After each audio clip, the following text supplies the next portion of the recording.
Aujourd'hui on s'attaque aux livres non plus écrits par moi, mais écrits par des vrais auteurs.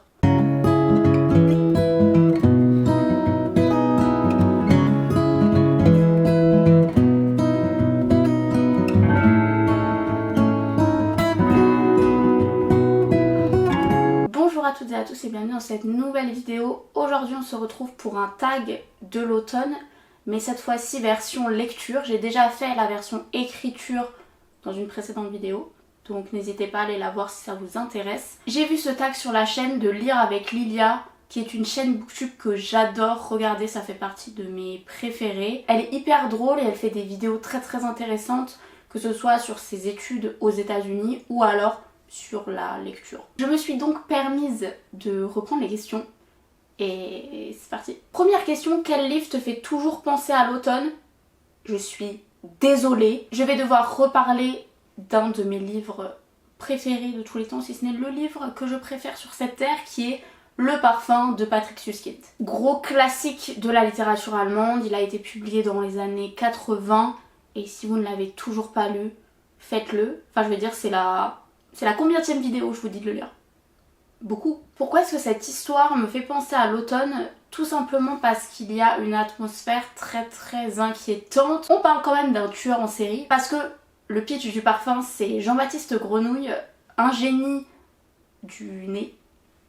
Il a un odorat très développé et il va développer une fascination pour les femmes, les jeunes femmes, qui va se transformer en pulsion meurtrière. C'est écrit sublimement bien, l'intrigue est extrêmement bien menée, l'ambiance est travaillée, enfin bref, un chef-d'œuvre, j'ai envie de dire. Je pense que cette lecture est parfaite pour l'automne avec cette ambiance un petit peu spooky et ces histoires de meurtre. Bref, voilà, Le Parfum de Patrick Süskind, ce livre qui me fait penser à l'automne. Deuxième question, quelle est ta couverture de livre automnal préférée? J'avoue que dans ma bibliothèque j'ai pas de couverture automnale très marquée, mais j'ai quand même trouvé, et je vais vous parler d'un livre que je n'ai pas encore lu, puisqu'il s'agit du deuxième tome des Mémoires de la forêt. J'ai le premier tome dans ma palle, qui là j'ai l'impression s'intéresse plutôt à l'été, mais le deuxième tome s'intéresse à l'automne. J'ai vu la couverture, elle est absolument magnifique. Les Mémoires de la forêt, c'est 4 tomes de littérature jeunesse qui sont écrits par Michael Brun-Arnaud. C'est un titre qui a beaucoup tourné, je pense que vous le connaissez.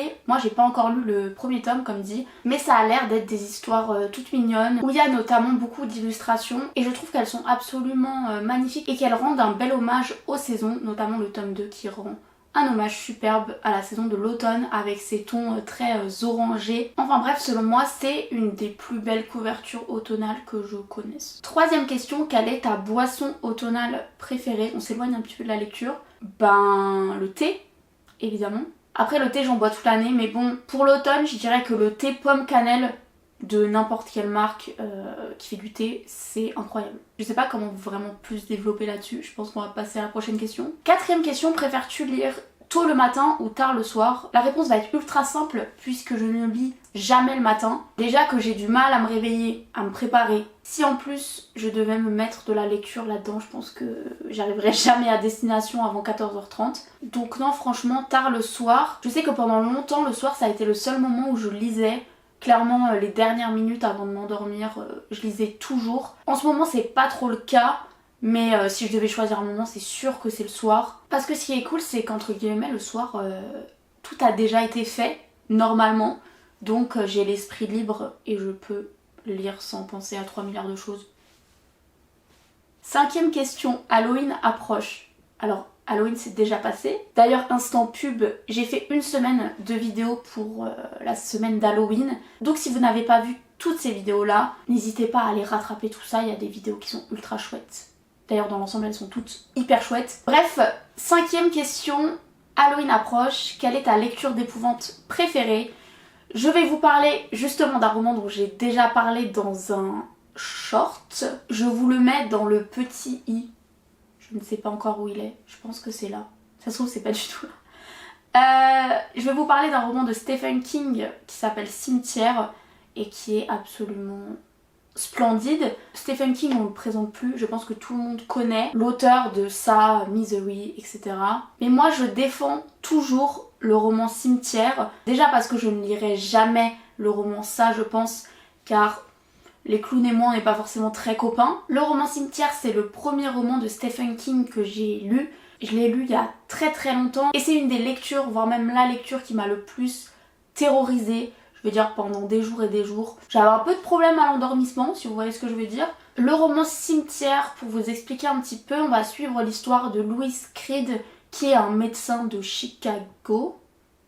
Ouais, qui est un médecin de Chicago, qui va déménager dans une petite ville, petite bourgade, avec sa famille, ses 2 enfants et sa femme. Leur chat, et ce n'est pas un spoil, va malheureusement décéder. Louise va décider de l'enterrer dans le cimetière d'animaux qui a été créé par les enfants du village pour les animaux de compagnie. Sauf que ce cimetière, il est clairement pas comme les autres puisqu'il a été construit sur un ancien cimetière amérindien, il me semble. Il y a de la magie, le chat va ressusciter. Sauf que le chat, il va être un petit peu différent, un peu plus agressif qu'avant.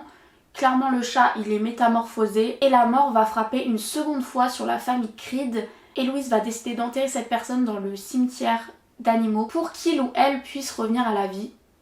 Et je vais m'arrêter là parce que sinon, pour le coup, ce sera des giga spoils. Bref, Cimetière, c'est vraiment un classique qui a marqué ma vie de lectrice. Preuve, j'en parle très souvent quand les gens me demandent des lectures un peu horrifiques. Je leur conseille toujours Cimetière, déjà parce que je l'ai adoré, et deuxièmement parce que, en réalité, j'ai pas lu beaucoup de livres d'horreur. Cimetière est en haut de ma maigre base de données en matière de littérature d'horreur. Mais franchement, en ce moment, je m'y mets pour Halloween, pour me mettre dans l'ambiance. J'ai vachement lu de lectures horrifiques et c'est quelque chose qui me plaît beaucoup. Donc restez connectés, peut-être que je vous donnerai d'autres recommandations prochainement. 6ème question, quelle est ta lecture réconfortante par excellence? Je n'en ai aucune idée, je n'ai pas préparé les questions. Donc là, on va réfléchir. Je regarde ma bibliothèque, peut-être qu'elle va m'aider, je ne sais pas. Ah si, je sais. Enfin, j'ai une idée. Je pense que ma lecture réconfortante par excellence, c'est La Petite Sirène d'Anderson, qui est mon conte préféré de tous les temps. Je suis pas vraiment du genre à relire les romans, par exemple, à part Le Parfum que j'ai lu plusieurs fois. Mais sinon, je vais pas forcément relire les lectures qui m'ont plu. Par contre, La Petite Sirène, vu que c'est un conte et que c'est un peu plus rapide, et qu'entre guillemets, je peux, je sais pas, prendre 30 minutes, 1 heure pour lire La Petite Sirène. Je le fais assez régulièrement parce que c'est une histoire qui me plaît, c'est une histoire que je connais. Peut-être du coup c'est de là que vient le côté réconfortant. J'aime l'histoire, j'aime la plume, même si je le lis qu'en traduction, je ne parle pas encore danois. D'ailleurs je pense que je ne parlerai jamais danois, bref. En tout cas la traduction je la trouve très belle. J'ai aussi une version illustrée de Benjamin Lacombe que j'adore. Les dessins sont vraiment magnifiques et ils accompagnent très bien le texte. Et en plus à la fin de cette version illustrée, on a aussi quelques lettres d'Anderson qui expliquent un petit peu le contexte autour de la rédaction du conte. Et ça c'est toujours un plus selon moi. Je pense que c'est ça, ma lecture réconfortante. Est-ce que j'ai besoin de vous faire un résumé de La Petite Sirène ? Je ne pense pas. Tout le monde a un petit peu vu le Disney quand il était petit. Je dirais pas que le conte n'a rien à voir, mais dites-vous que l'histoire n'est pas aussi rose que chez Disney, c'est évident. Question numéro 7, ça me fait beaucoup rire. Quel est ton parfum de bougie préféré pour l'automne? En fait le truc c'est que moi j'achète des bougies très rarement et quand j'en achète 2 ou 3. Perso je suis pas fan des parfums très prononcés dans les bougies. Donc c'est plus le côté ambiance que la bougie m'apporte qui me fait penser à l'automne et pas forcément les parfums. Question numéro 8, lorsque tu ne lis pas, quelle est ton activité automnale préférée? J'aimerais vous dire le crochet. La vérité c'est qu'il y a 2 mois j'ai acheté tout ce qu'il faut pour faire du crochet et que je n'ai jamais ouvert la boîte. Donc pour l'instant ce n'est pas le crochet. Je dirais bêtement regarder des films et des séries. En ce moment je regarde la 2e saison d'Arcane, qui est une série sur le lore de League of Legends. C'est une série animée ambiance steampunk, futuriste et en même temps il y a de la magie dedans.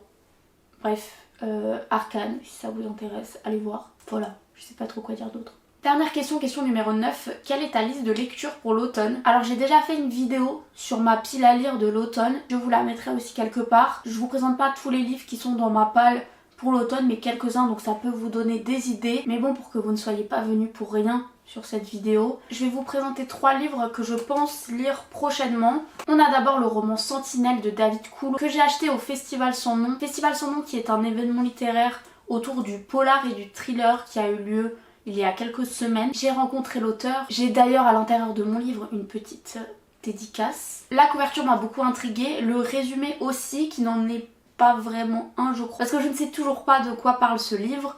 L'auteur m'a dit que c'était une ambiance très glauque, qu'il avait fait un petit peu des expériences au niveau de l'écriture et de la trame narrative. Donc je pense lire ça prochainement et vous donner mon avis. J'ai aussi un livre Vieux comme le monde de Paula Hawkins, La fille du train, qui est un thriller extrêmement connu qui est sorti il y a 10 ou 15 ans il me semble. On parle d'une fille qui prend le train tous les matins et tous les soirs à la même heure et qui passe toujours devant une maison et elle va au fur et à mesure de ses trajets inventer un petit peu une vie aux habitants de cette maison. Sauf qu'un jour la femme va mystérieusement disparaître et Rachel qui est notre héroïne va tout faire pour retrouver cette femme et pour résoudre le mystère de sa disparition. Et en troisième, il s'agit d'un livre que j'ai emprunté à la bibliothèque, donc c'est pour ça aussi que je dois le lire assez rapidement. On est sur un ouvrage d'histoire et de critique littéraire qui s'appelle Les écrivains et le fait divers, une autre histoire de la littérature. On va retracer, comme le nom de l'essai l'indique, le rapport qu'il y a entre les écrivains et le fait divers, comment et surtout pourquoi les auteurs s'approprient des faits divers, et on va avoir un panorama assez large puisqu'on va parler de la littérature contemporaine mais aussi de littérature plus ancienne. Dans la 4e de couverture, on parle notamment du Comte de Monte Cristo, de l'Adversaire, du Rouge et du Noir. Bref, c'est un ouvrage qui a l'air extrêmement intéressant et complet. Voilà, donc ces 3 livres seront probablement mes prochaines lectures. Et si vous voulez avoir d'autres recommandations, comme je l'ai dit, n'hésitez pas à aller voir ma vidéo pile à lire de l'automne. Voilà, on a terminé avec les 9 questions de ce tag de lecture. N'hésitez pas à me dire en commentaire quelles sont vos meilleures recommandations pour la saison de l'automne. Si cette vidéo vous a plu, n'hésitez pas à la liker, à la partager, à vous abonner à ma chaîne et aussi à me rejoindre sur Instagram et TikTok, ils seront dans la barre d'infos. En attendant la prochaine vidéo, je vous souhaite de bonnes lectures, une bonne journée ou une bonne soirée et je vous dis à bientôt. Salut!